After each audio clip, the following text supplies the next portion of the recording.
Hello! Welcome po muli sa ating channel. Ngayon ay gagawa tayo ng mango cheese ice cream. Narito po ang mga sangkap para sa recipe ito. Condensed milk, nestle cream, our mango puree, and then we also have our chopped mangoes and cheese.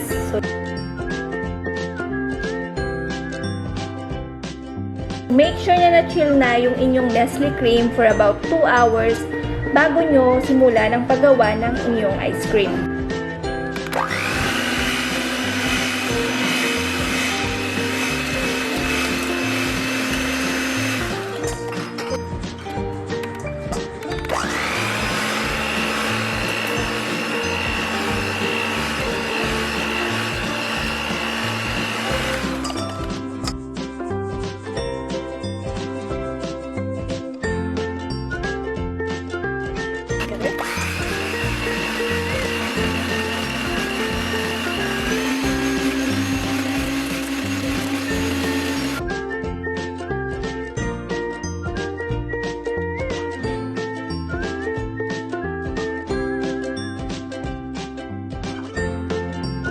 Our mango puree.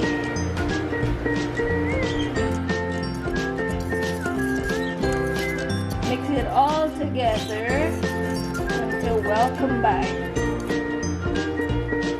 And then we're gonna transfer it in a container and saka natin siya i-freeze overnight. I'm just gonna add a little bit of mango bits on the top.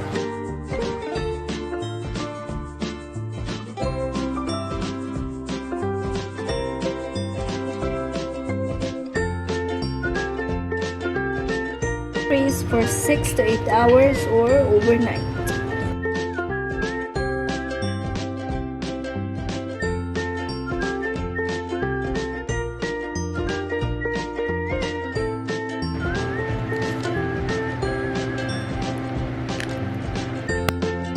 Ito na po yung ating mango cheese ice cream.